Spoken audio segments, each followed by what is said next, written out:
Hey, hello everyone, welcome to Learning Skills.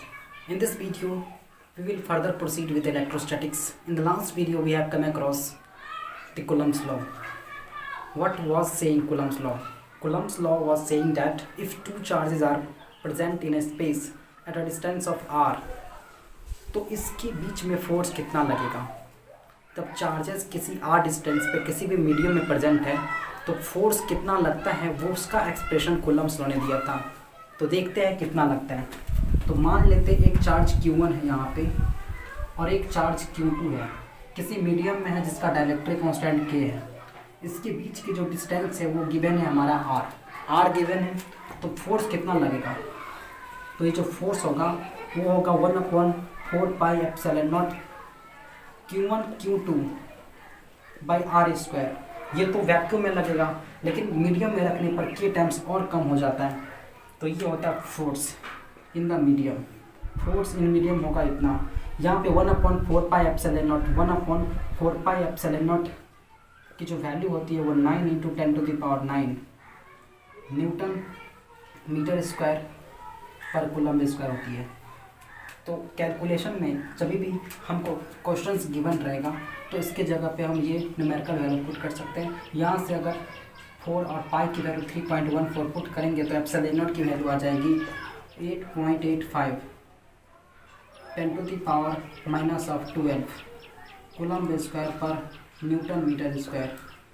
तो ये आ जाएगा एप्सिलॉन नॉट. ये एप्सिलॉन नॉट क्या होता है. ये एप्सिलॉन नॉट जो होता है वो वैक्यूम की कैपेबिलिटी होती है फोर्स को रिड्यूस करने की. अब जब आप मीडियम में रखते हैं तो फोर्स और टाइम्स कम हो जाता है तो उसकी जो कैपेबिलिटी होगी वैक्यूम के कंपेयर में K टाइम्स और बढ़ जाता है. तो ये होता है permittivity of the medium. What is this permittivity. ये परमिटिविटी क्या होता है. It is the ability of the medium to reduce the force. तो वैक्यूम इतना रिड्यूस करता है लेकिन जब मीडियम में उसी चार्जेस को रखोगे तो फोर्सेस जो होगा K टाइम्स और रिड्यूस हो जाता है और इसकी एबिलिटी रिड्यूस करने की K टाइम्स बढ़ जाती है.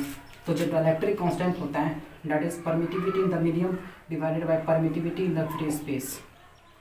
और हमको पता है कि मीडियम में जो फोर्स होगा that is force in vacuum divided by K, क्योंकि K टाइम्स कम हो जाता है तो यहाँ से K की वैल्यू आ जाएगी F0/F m. तो ये होता है डाइलेक्ट्रिक कांस्टेंट. डाइलेक्ट्रिक कांस्टेंट होता है force in the vacuum divided by force in the medium. Vacuum के कंपेयर में मीडियम में जब चार्जेस को रखते हैं तो वैक्यूम के कंपेयर में कितना गुना कम हो जाता है that is dielectric constant and it is also called relative permittivity. K is also called relative permittivity. So this was dielectric constant. अब हम बात करते हैं कुछ नए कंसेप्ट की दैट इज इलेक्ट्रिक फील्ड. हमको पता है एक चार्ज जब किसी स्पेस में रहता है अगर उसी स्पेस में कोई और चार्ज है तो इस पर फोर्स लगता है. तो किसी भी चार्ज के जो चारों तरफ का जो सराउंडिंग होता है, जो चारों तरफ का जो स्पेस होता है, उस सराउंडिंग को बोलते हैं इलेक्ट्रिक फील्ड. तो चार्ज के जो चारों तरफ का जो स्पेस होता है उसी को बोलते हैं इलेक्ट्रिक फील्ड. जैसे मान लेते हैं क्यों चार्ज किसी मीडियम में प्रेजेंट है तो इसके चारों तरफ का जो स्पेस होगा, ये जो स्पेस होगा that is called electric field. अब हम इस इलेक्ट्रिक फील्ड की स्ट्रेंथ को मापते हैं कि कहाँ पे इसका इलेक्ट्रिक फील्ड ज़्यादा होगा, कहाँ पे कम. इलेक्ट्रिक फील्ड जो होता है एक वेक्टर क्वांटिटी होता है जिसका डायरेक्शन होता है outward to the positive charge. Positive charge से बाहर की तरफ इलेक्ट्रिक फील्ड का डायरेक्शन होता है पॉजिटिव चार्ज से बाहर की तरफ. ये जो लाइन होता है वो इलेक्ट्रिक फील्ड को रिप्रेजेंट करता है. इस पॉजिटिव चार्ज की वजह से चारों तरफ एक फील्ड बनता है, इस फील्ड को बोलते हैं इलेक्ट्रिक फील्ड. अब इस फील्ड में अगर कोई और चार्ज है -q चार्ज तो इस पर एक फोर्स लगेगा. तो जहाँ तक जब चार्जेस के चारों तरफ के स्पेस में कोई दूसरा चार्ज रहेगा तो इसके ऊपर फोर्स लगेगा. तो उसी फील्ड को बोलते हैं इलेक्ट्रिक फील्ड. अब बात करते हैं इसकी इंटेंसिटी की. तो इलेक्ट्रिक फील्ड डिफाइन करने के लिए हम एक कूलम्ब का एक चार्ज लेते हैं +1 कूलम्ब का उसके एक फील्ड में और इस पर एक फोर्स फाइंड कर लेते हैं जो r डिस्टेंस दूरी पे है. तो इस 1 कूलम्ब पर जो फोर्स लगेगा इस Q की वजह say that is the electric field. Electric field क्या होता है. Force experienced by unit positive charge when it is present in the field of charge Q. जब किसी भी चार्ज के फील्ड में जब 1 कूलम्ब चार्ज रहेगा तो उस 1 कूलम्ब चार्ज पे जो फोर्स लगेगा दैट इज इलेक्ट्रिक फील्ड. तो फोर्स कितना लगेगा 1 कूलम चार्ज पे। हमको पता है क्यू चार्ज है, 1 कूलम चार्ज है, इसके बीच की डिस्टेंस r है, तो कूलम्स लॉ कितना होगा, according to Coulomb's law force हो जाएगा 1/4 pi epsilon naught q into 1/r²। और इसी फोर्स जो 1 कूलम पे लगता है उसी को बोलते हैं इलेक्ट्रिक फील्ड, और इस पर फोर्स लगेगा इस डायरेक्शन में। तो देख सकते हैं इलेक्ट्रिक फील्ड का डायरेक्शन हमेशा अभी फ्रॉम द पॉजिटिव चार्ज रहती है।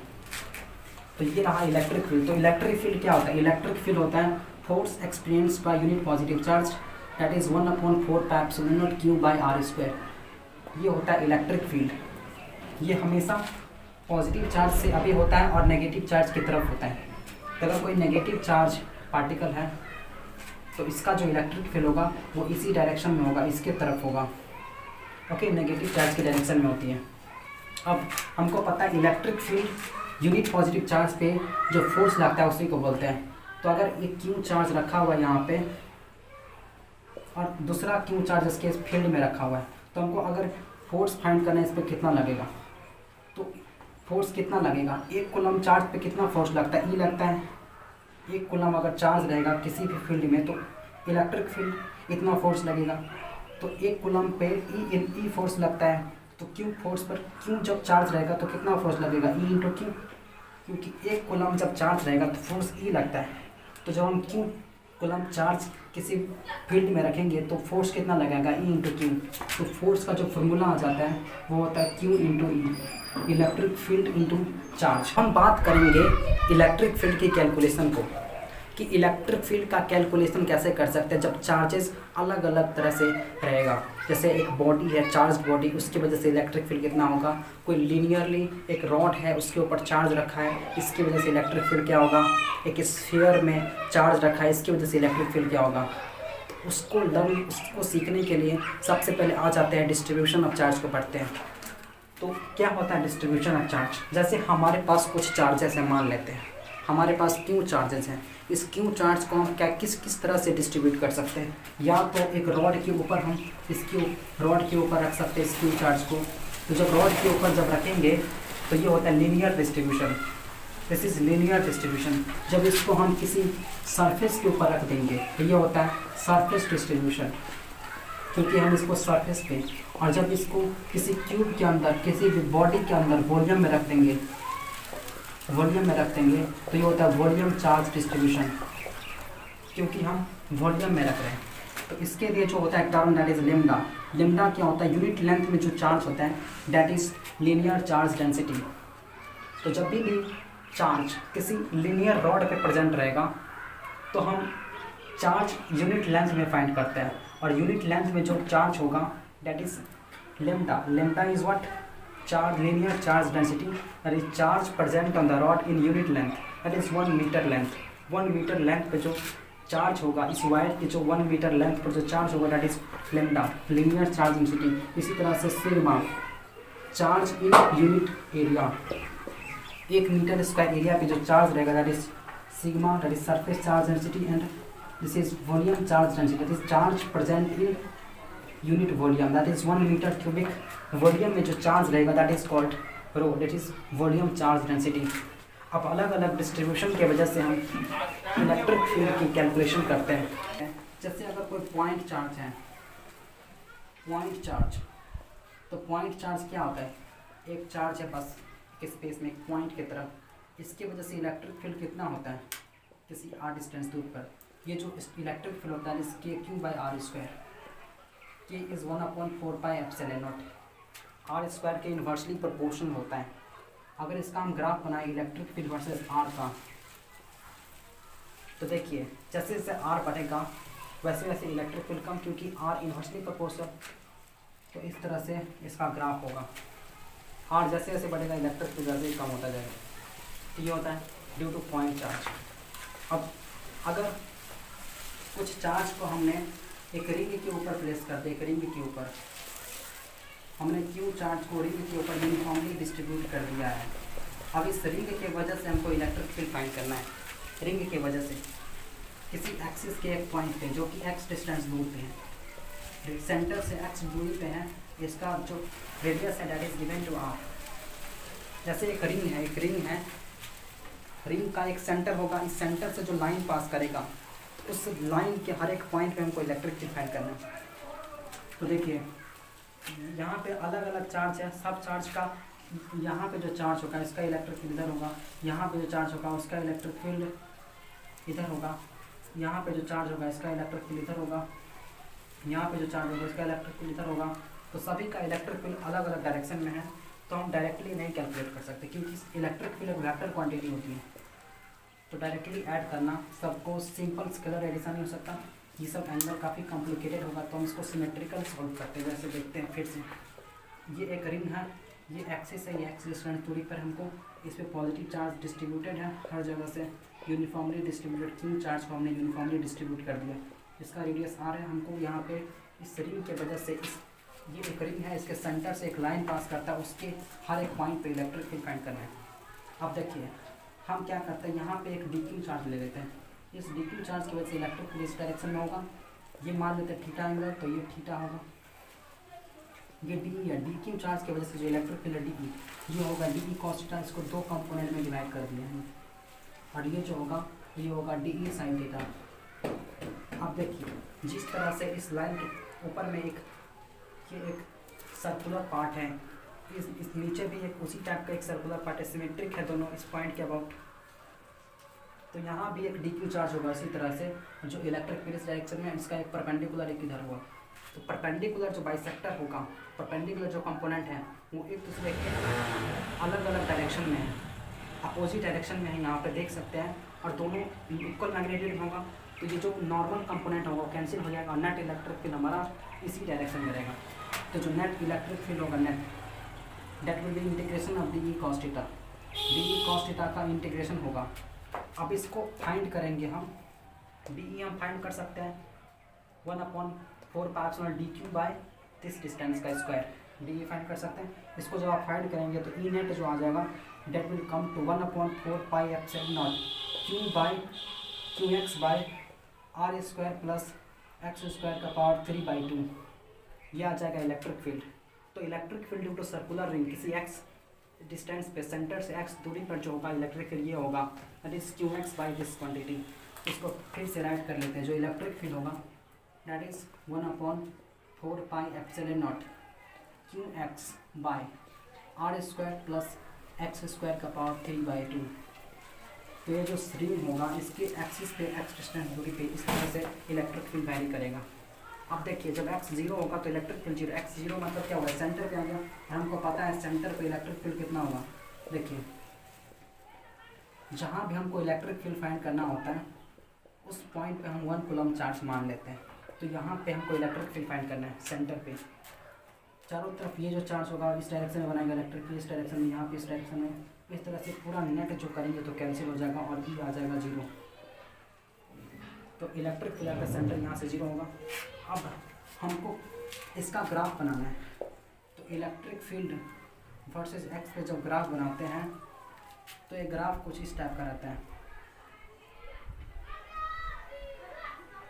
सिमेट्रिक होता है, दोनों एक्स के अपोजिट, वाई इस एक्सिस के बहुत सिमेट्रिक होता है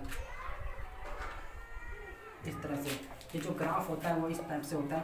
देखिए ये इलेक्ट्रिक फील्ड है और ये एक्स है, एक्स क्या है, सेंटर से डिस्टेंस है। ये जब कैलकुलेट किया तो इस टाइप से हुआ, एक्स की डिस्टेंस हम एक्स की अलग अलग वैल्यू लेते रहेंगे तो इस तरह से आता रहेगा। अब देखिए किसी एक एक्स पे जो होगा ये मैक्सिमम होगा इलेक्ट्रिक फील्ड, ये इलेक्ट्रिक फील्ड को रिप्रेजेंट इस पे मैक्सिमम होगा। ये जो सर्कुलर रिंग होता है इसके यहाँ पे इधर की तरफ और इस पीछे की तरफ इधर होगा, और यहाँ पे 0, यहाँ पे इधर, यहाँ पे इधर, यहाँ पे 0 है, ये सेंटर को रिप्रेजेंट करता है। और ये जो मैक्सिमम इलेक्ट्रिक फील्ड होगा वो x = r/√2 पे होगा। ये कैसे कैलकुलेट करेंगे, r/√2, ये r/√2 पे होगा मैक्सिमम। इसको जब आप dE/dx फाइंड करोगे, dE/dx, और इसको 0 करोगे तो x की वैल्यू आ जाएगी r/√2। यहाँ पे हम e के जगह पे dE/dx फाइंड करेंगे, 0 के इक्वल करेंगे तो इसको x के साथ डिफ्रेंशिएट करो और इसको 0 के इक्वल करेंगे तो x की वैल्यू आ जाएगी r/√2, और ये r/√2 पे जो होगा इलेक्ट्रिक फील्ड मैक्सिमम होगा। तो ये ग्राफ रहेगा। तो ये सर्कुलर रिंग के वजह से रहा। ओके, अब हम बात करते हैं अगर चार्ज को हमने लीनियरली एक वायर पे प्लेस कर दिया तो इस वायर के अलग अलग पॉइंट पे कितना इलेक्ट्रिक फील्ड, हमको एक पी पॉइंट गिवन है और यहाँ से परपेंडिकुलर डिस्टेंस हमको गिवन है आर है। हमको यहाँ पे इलेक्ट्रिक फील्ड फाइंड करने की, एक वायर है तो इस पॉइंट को इसके वायर के इंड पॉइंट के क्लोज करो और इस सेंट्रल लाइन से जो एंगल में आता है दैट इज थीटा 1, फिर से इस पे इंड पॉइंट से कनेक्ट करो और जो सेंट्रल लाइन से एंगल में आता है थीटा 2। तो इस टाइप से थीटा 1 थीटा 2 गिवन है और ये एक वायर है जिसका लिम्डा गिवन है, linear charge density that is charge in unit length. तो यूनिट लेंथ में जो चार्ज है दैट इज लेम्डा। अब इसकी वजह से इलेक्ट्रिक फील्ड कितना होगा पी पॉइंट पे, ये जो इलेक्ट्रिक फील्ड होगा that is 1/4 pi epsilon naught lambda by R sine of theta 1 plus sine of theta 2। और ये जो इलेक्ट्रिक फील्ड होगा इस पॉइंट पे वो इस डायरेक्शन में होगा, इस डायरेक्शन में इलेक्ट्रिक फील्ड होगा। ओके, वायर के परपेंडिकुलर होगा, यहाँ पे इस डायरेक्शन में होगा और यहाँ पे इस डायरेक्शन में। ये होता है इलेक्ट्रिक फील्ड, हम कैलकुलेट कर सकते हैं, कैलकुलेट करने के बाद ये एक्सप्रेशन आता है। अब अलग अलग थीटा 1 का अलग अलग। अब हम मानते हैं जैसे हमारे पास मान लेते हैं इन्फिनाइट लॉन्ग वायर है, इन्फिनाइट लॉन्ग वायर है, ये आर डिस्टेंस है, जो ये इन्फिनाइट है तो ये जो ऐसे कनेक्ट होगा तो ये एंगल कितना हो जाएगा, ये एंगल 90 डिग्री, क्योंकि ये इन्फिनिटी पे मिल रहा है तो ये डायरेक्टली परपेंडिकुलर होगा, इन्फिनिटी पे मिलेगा। तो ये थीटा 1 90 डिग्री और इसी तरह से थीटा 2 भी 90 डिग्री, ये जो वायर है इन्फिनिटी पे मिलेगा। तो theta 1 90 degree, theta 2 90 degree, sine 90 degree plus sine 90 degree that is 2 sine 90 degree, 2 sine 90 degree 1, तो 2 इंटू 9 1 दैट इज 2। तो electric field due to uniformly long wire कितना आ जाएगा, 2 आ जाएगा इस दोनों इसका वैल्यू। तो 2 से 4 कैंसिल हो जाएगा 2, तो 1/2 pi epsilon naught lambda by R. ये क्या आ जाएगा, electric field due to infinite long wire 1/2 pi epsilon naught lambda by R. हमको पता है कि लीनियर जो हमारा यूनिफॉर्मली चार्ज वायर होता है इसकी वजह से कितना इलेक्ट्रिक फील्ड होता है। अब अगर यूनिफॉर्मली लॉन्ग वायर है और इसके किसी एक इंड पॉइंट पे फाइंड करना है, तो देखिए इसके इंड पॉइंट से कनेक्ट करो, ये इंड पॉइंट से कनेक्ट किया, इसके सेंटर लाइन यही हो गया। तो थीटा 1 कितना आ गया 90 डिग्री 0 डिग्री, थीटा 2 कितना आ गया, इसके इंड पॉइंट से कनेक्ट करो, ये इन्फिनिटी तक जाएगा तो ये 90 डिग्री पे मिलेगी। तो थीटा 2 कितना आ जाएगा 90 डिग्री। जब उस पुट फॉर्मूला में पुट करेंगे तो इलेक्ट्रिक फील्ड आ जाएगा 1/4 pi epsilon naught lambda by R. ये आ जाएगा इलेक्ट्रिक फील्ड किसी भी इंड पॉइंट पे यूनिफॉर्मली चार्ज्ड लीनियरली रॉड की वजह से, जो लीनियरली चार्ज रॉड है उसके इंड पॉइंट पे जो इलेक्ट्रिक फील्ड होगा that will be this much. तो ये रहा ड्यू टू लॉन्ग वायर। अब एक क्वेश्चन कर लेते हैं, जैसे मान लेते हैं हमारे पास एक स्क्वायर गिवन है, इस पर क्यों चार्ज रखा हुआ है, सॉरी ये एक वायर है, इसका लैम्डा गिवन है, ये इस टाइप से वायर है। The question is like that, हमारे पास एक क्वेश्चन गिवन है, जैसे एक वायर है इस टाइप से, ये एक वायर है, इसका लैम्डा गिवन है, इसका भी लैम्डा गिवन है, इसका माइनस लैम्डा, मतलब इस पर पॉजिटिव चार्ज है और इस पर नेगेटिव चार्ज है। हमको यहाँ पे इलेक्ट्रिक फील्ड फाइंड करना है, ये यहाँ से आर डिस्टेंस है, यहाँ से भी आर डिस्टेंस है, यहाँ पे इलेक्ट्रिक फील्ड कितना इस वायर की वजह से। अब देखिए ये एक इन्फिनिटली लॉन्ग वायर है, this is not infinitely long wire, हमारे इसका लेंथ गिवन है, ये एक स्क्वायर है, दोनों का लेंथ हमारा ए है ए। अब हमको यहाँ पे नेट इलेक्ट्रिक फील्ड, देखिए ये एक वायर है, इस वायर की वजह से इलेक्ट्रिक फील्ड इधर होगा, इस वायर की वजह से इलेक्ट्रिक फील्ड इधर होगा, क्योंकि ये नेगेटिव चार्ज है तो नेगेटिव की तरफ, तो नेट इलेक्ट्रिक फील्ड आएगा इस डायरेक्शन में।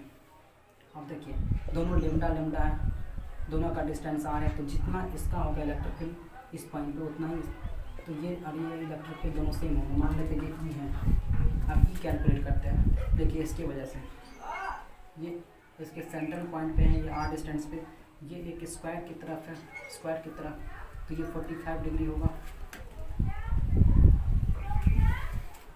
ओके, ये भी 45 डिग्री होगा, क्योंकि ये ए है और ये सेंट्रल पे है, तो ये a/2 होगा, ये a/2 होगा, ये दोनों इक्विलेटरल ट्राइंगल हो गया, दोनों सेम ट्राइंगल हो गया, सॉरी इक्विलेटर नहीं, दोनों सेम ट्राइंगल हो गया, तो ये 45 ये भी 45, तो यहाँ पे इस वायर की वजह से इलेक्ट्रिक फील्ड कितना होगा, that is 1/4 pi epsilon naught, और हमारा होता है lambda by R sine theta 1 plus sine theta 2, sine theta 1 कितना 45 डिग्री, साइन थीटा 2 भी 45 डिग्री प्लस साइन 45 डिग्री, ये कितना आ जाएगा sine 45 1/√2 1/√2 that is 2/√2 that is √2 तो √2/4 pi epsilon naught lambda by R. ये आ जाएगा इलेक्ट्रिक फील्ड इस पॉइंट पे, इसकी वजह से ये इधर होगा, इसका भी इधर होगा, तो इसका नेट जो होगा ये इस पॉइंट से 45 डिग्री होगा, और जो नेट ई होगा E net that is √(e² plus of e², क्योंकि दोनों 90 डिग्री पे है। जब दो फैक्टर 90 डिग्री पे रहता है, ये दोनों ई है ये भी ई है, तो इसका मैग्नीट्यूड ये हो जाएगा, तो ये आ जाएगा √(e) कितना आ गया ई ये है, तो यहाँ से नेट इलेक्ट्रिक फील्ड हम कैलकुलेट कर सकते हैं, जो कि इस डायरेक्शन में होगा 45 डिग्री बनाएगी इस सेंटर लाइन से।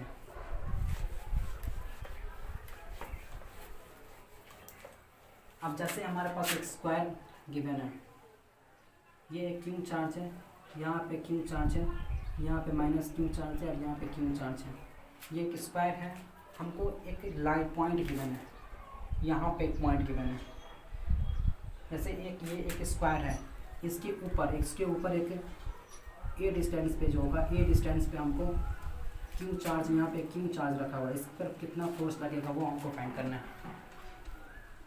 इसके यहाँ पे ये जो है इस सेंटर से एक लाइन पास करो और इस लाइन पे यहाँ से ए बाय ये ए है, ए डिस्टेंस पर एक चार्ज Q0 रखा हुआ है, Q0 चार्ज रखा हुआ है कहाँ पे, इसके सेंटर से यहाँ से ए डिस्टेंस पे, मतलब ये एक प्लेन है, मान लेते हैं ये एक स्क्वायर है, तो ये जो सेंटर है इसके सेंटर से यहाँ पे एक A0 चार्ज रखा हुआ है, ये एक स्क्वायर इस पे है स्क्वायर, और यहाँ पे A0 रखा है जो ए डिस्टेंस पे है, हमको इस पर फोर्स फाइंड करना है। अब देखिए ये कैसे फाइंड करेंगे, यहाँ पे एक स्क्वायर है और यहाँ पे Q0 चार्ज है, तो थोड़ा सा इमेजिन कीजिए, यहाँ पे एक स्क्वायर है और इसके स्क्वायर के जो सेंटर से पास हो रहा है यहाँ पे A0 रखा हुआ है, तो हमको फोर्स फाइंड करना है। तो हम ऐसे एज्यूम करते हैं, जैसे हमको इसको अगर हम ऐसे करके एक सर्कल बना सकते हैं इस टाइप का, और इस सर्कल की वजह से ये जो होगा पॉइंट वो Q0 चार्ज इस सेंटर के एक्सिस पे होगा। हमको पता है अगर इस सर्कल को अगर हमको इस रिंग को मान लेते हैं, इस पूरे को रिंग मान लेते हैं, इस रिंग पे कितना चार्ज आ जाएगा, total charge Q plus Q that is 3Q minus Q that is 2Q, तो पूरा रिंग पे 2Q चार्ज है और Q0 चार्ज है, तो इलेक्ट्रिक फील्ड होता है कितना, एक रिंग की वजह से जो इलेक्ट्रिक फील्ड होता है किसी x डिस्टेंस वो कितना होता है 1/4 पाई एप्सिलॉन नॉट QX होता है, x कितना हमारा ए गिवन है क्योंकि ए डिस्टेंस दूरी पे है, r² प्लस x², r कितना आ जाएगा, इसका r कितना आ जाएगा, ये a है तो ये √2a हो जाएगा, तो r आ जाएगा √2a that is 2a² r² plus x² a², इसका 3/2, ये होता है इलेक्ट्रिक फील्ड कितना और चार्ज कितना प्रेजेंट है Q0, तो ये आ जाएगा फोर्स, तो यही आ जाएगा फोर्स, और ये फोर्स किधर रहेगा, इसी डायरेक्शन में रहेगा। तो ये काफ़ी इजी हो चुका है, लेकिन अगर हम एक एक चार्ज की वजह से फाइंड करें तो ये बहुत कॉम्प्लिकेटेड होगा। तो इस टाइप की अगर प्रॉब्लम है तो हम उसका एक रिंग मान लेते हैं, रिंग मान लेते हैं और रिंग पर कितना चार्ज था टोटल, सिमेट्रिक है टोटल क्योंकि चारों चार्ज सिमेट्रिक पे रखा हुआ है, तो टोटल चार्ज इतना हुआ, और इस तरह से हम फोर्स फाइंड कर सकते हैं।